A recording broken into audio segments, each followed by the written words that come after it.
Namaste Bitch. Let's talk about JetStar.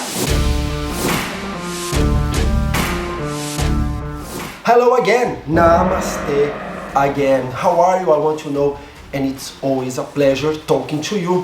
First of all, I need to apologize about some noises.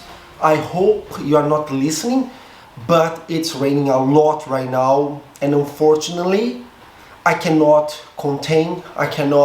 stop this noise. On top of that, I have birds in my apartment, so sometimes they can produce some noises. But let's talk about the most important thing right now. My really bad, horrible experience with JetStar.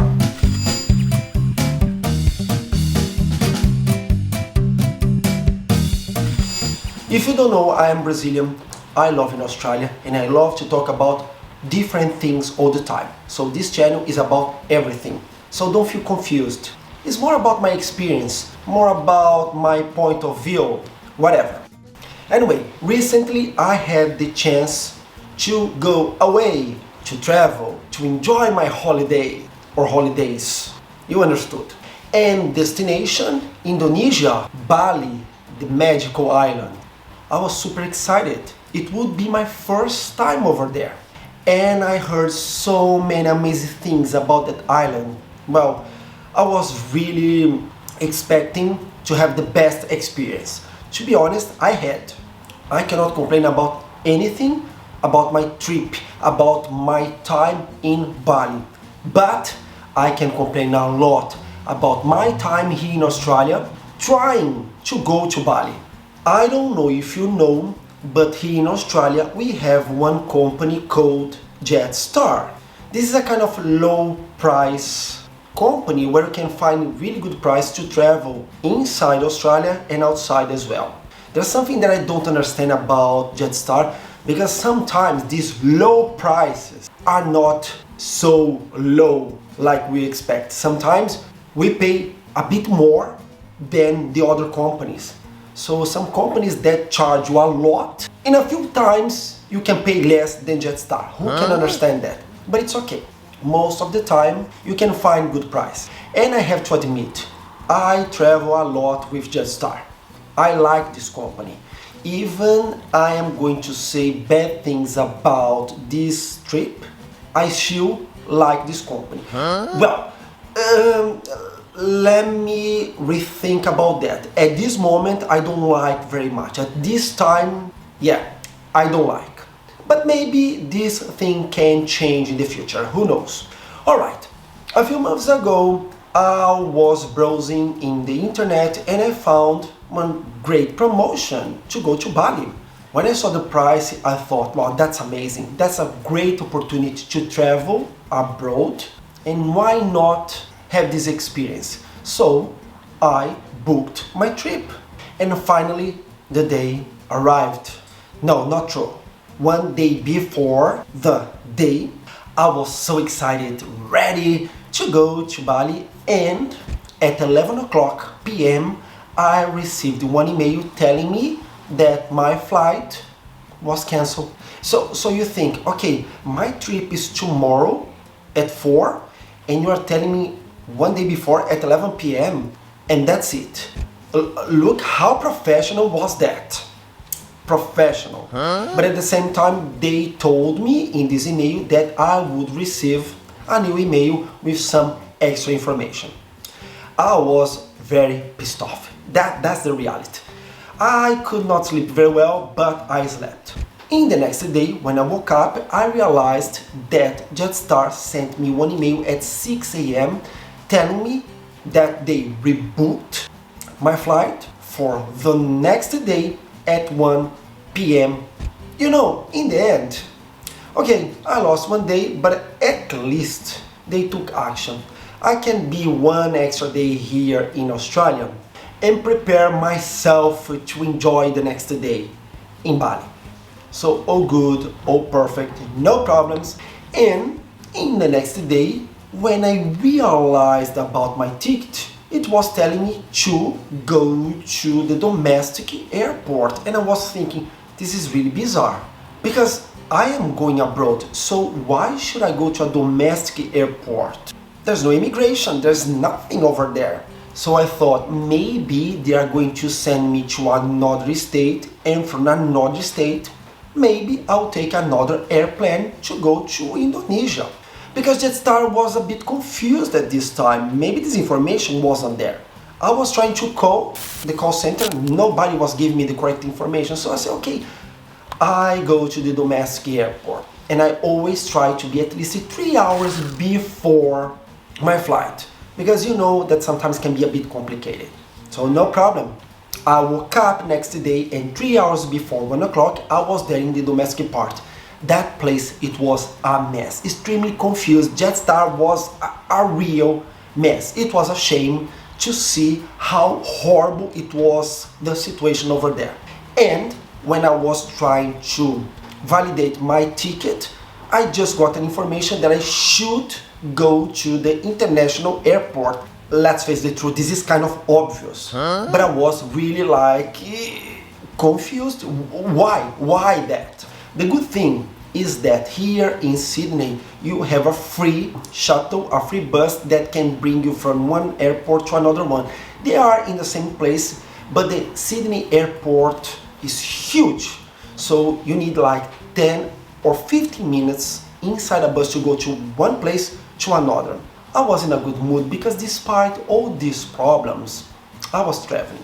So I arrived in the international airport, made all the process, as you know, immigration, that takes a lot, especially in this time that you need to prove lots of things about COVID. Was finally inside, duty-free, bought my chocolate, all these things that I like, and I was to the gate, I don't remember the gate, but I think it was gate 4, not sure, to prepare myself for my flight. And something funny was happening. When I arrived there, nobody from JetStar was in the desk. I thought, strange, but they will be here soon. It was 11 o'clock, 12 o'clock, and nobody there. Oh, I'm not sure if you can hear, there's a airplane right now. I live close to the airport, so I'm talking about flights. It's okay, this noise. Anyway, come back, Emerson. Finally, 12:30, and nobody there. And I was like, there's something really funny happening here. And there's some boards all around the airport that was telling us, fly at 1 o'clock, relax. Not on board, not closed, cancel, absolutely nothing, just relax. I was relaxed, but this situation was making me feel not relaxed at this time. And nobody from JetStar, it was impossible to find one person from this company. So I decided to walk in the corridor because it's a good way to make a kind of exercise and relax my mind. When it was like 12:50 p.m., I finally met 2 ladies from JetStar. So I just came to them and say, look, could you please give me one information? Because I am about to fly to Indonesia. My flight should leave in 10 minutes and nobody from JetStar is there. And one of those ladies told me, I'm going to this desk to prepare you guys for this trip. And I said to her, there's something wrong, because if this flight is leaving at 1 o'clock, how can you do everything in 10 minutes? And she told me like, oh, is it late? I don't know why. My point of view is that, first of all, or people in this company are completely incompetent because they even don't know the time that they need to do their job, or they are trying to make us feel like clowns, because it's impossible this type of excuse. But in the end, I knew it wasn't their fault, and I was like, okay, what should I do? They told me to come back to the gate because they were about to give us some information. And no information was given to everybody. And everybody was feeling a bit stressed because what was happening? And these ladies, they were there just like waiting with this poker face, like they didn't know what to say. We are waiting and waiting and waiting, and suddenly somebody told, oh, this flight was rebooked for 5:40 p.m. And it was funny because this information wasn't everywhere, even in the JetStar website. But I don't know how this guy could find this information. He was a passenger. To be honest, I think these ladies, they knew since the beginning, but they were trying to avoid to give us the correct information because there's no explanation for that type of behavior. Everybody was waiting. What else more you could do? They gave us $10 voucher to apologize for all this inconvenience, to be waiting more than 4 hours and 40 minutes, that it was much more, to be honest. $10, let's face it true, it's ridiculous, but it's better than nothing. And after a while, this information came to the JetStar website. Our flight was rebooked to happen at 5:40 p.m. Well, at least we knew that was about to happen. When it was 3 o'clock p.m., the flight arrived, and I was like, oh, that's great, maybe we are flying before this new time. Not true. We were there waiting because this airplane was there just to be there. No problems. I was disappointed, but at the same time I was thinking I need to join this experience because I am on holiday. I know JetStar just took 2 days from my holiday, but what can I do? At 6 o'clock they began to announce the service so we could embark. Great, they were late, but at least we are going inside the airplane. At 6 o'clock we were in the line, and I don't know the name in English, but you know that type of corridor that is between the place that you wait for your flight, the gate, and inside the airplane. There's this corridor that you go inside. Anyway, we were there waiting because the door was closed to be inside the airplane, and we were waiting for 30 minutes. This is extraordinary because I don't understand the fact to bring us to be inside that corridor, waiting to be inside the airplane, and you can do absolutely nothing. It would be much easier to let us be outside, waiting in a way a bit more comfortable, but my feeling is that JetStar was trying to make her life a nightmare that day because there's no explanation. It was incompetence following by more incompetence and more incompetence with incompetent people everywhere. After 30 minutes inside this corridor, we finally got inside the airplane. I believe it was 7 p.m. when we finally got ready to fly, and the pilot told us about the problems, that at that time the JetStar was having some problems with some airplanes. This is the bad news, but the good thing is that at least they were trying to fix these problems, and you feel a bit like, how's it possible? It looks like that all the airplanes is having problems. This is unusual. I know that some problems can happen, but all airplanes at the same time? Because these things, it was happening not just here in Australia, but it was happening also with people from Bali trying to come back to Australia. And the excuse was like, the airplane was hit by birds, lightning, and for this reason they had to cancel some flights. It's interesting because all the other flights, they were happening the way that should be happening. We flew to Bali. It was a nice flight. At this time I was relaxed again because, okay, time to enjoy my time off. But the problem, to go to Bali, I had to book a few things. Hotel that cost me a fortune. I was in a really nice hotel, let's face the truth. I had a driver to collect me because I don't speak their language. And how can you cancel this one day before, less than 24 hours? Of course, I was charged for 2 days to have a driver, and I pay 1 extra day for my accommodation. And do you think JetStar is paying me this amount back? I understand that problems can happen, but in that way it's too much. It's clear JetStar wasn't taking care about us. It's clear that JetStar didn't give a real and a nice apologize. It's not my first time having problems with cancellations.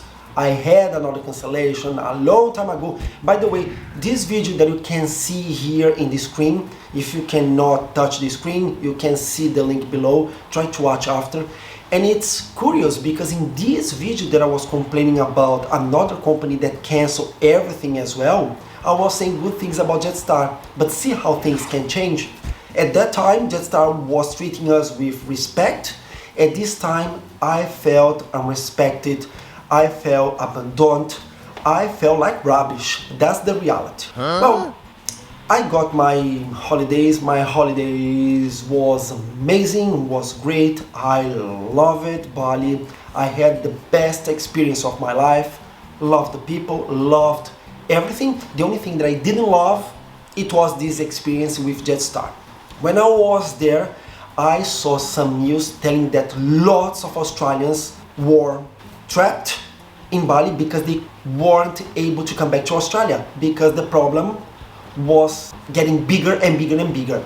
I am not sure if it's true, but I saw some news telling that more than 4,000 Australians were trying to come back to Australia, but they couldn't. Some people had to book with another company to be back. And can you believe how much it cost to pay an international flight in such a short time? I was there and I was prepared to have some problems to come back to Australia because I was prepared. But it was funny because at this time to come back, everything was good, everything was perfect. I think after a few days, things come back to normal. So when my holidays finished, I came to the airport in Bali. The airplane was in the correct time, everything was perfect, the flight was great, so I cannot complain about this time. So, if I need to give a score to JetStar, I'll give number 5. Why? Because I give 0 for the first flight and 10 for the second one. That it was really great. When something is good, we need to tell. But when you combine both experiences, it's impossible, you don't say bad things. I lost money. I lost 2 days of my holiday. I had a horrible experience. I was in touch with people that was not prepared to give us the correct information. I don't think they gave us the correct amount to wait to be there. So lots and lots of things were really bad about JetStar. So JetStar, for you now, this is what I can say. Of course, I'll fly with JetStar again. I think we need to give some chance. And one more time, I understand that this type of thing can happen, but I don't understand that all airplanes can have problems at the same time. There's something wrong. Some people say that it was 5 airplanes, another people were telling that it was 8 airplanes. It was too much. So that's it. That was my experience. JetStar, you fail drastically. I still give an opportunity to have me inside your airplanes. Oh my gosh, how important I am. Telling the truth. I think all customer needs and deserves a good and great explanation when something bad happens. I work with customer. I try to give my best. I try to be the best professional. So I expect the same from others. And sometimes it doesn't happen. I also understand that sometimes people that are working in this type of experience with this type of company, there's nothing to do, but in the end they are the face of this company. But I really don't think it was their fault. I just think they could be a bit more professional and telling us the truth. Now I want to know about you. Did you have a bad experience flying everywhere? Tell me, because it's always good to share this type of experience because we always learn how to behave, maybe a way to avoid this type of mistake or not, I don't know. Don't forget to write in the comments here down below. If you like this video, you know what to do. It's pretty easy. Don't forget also to subscribe to my channel. I am everywhere, in Portuguese and in English. I am in all type of social media. You can find me, just put my name Emerson Martins and you will have the best experience of your life, I promise you. So that's it. Don't forget to send this video also for JetStar and for people that know that flies with JetStar because they need to know. Thank you so much for your audience and I hope to see you in the next video. Namaste Bitch. Ciao!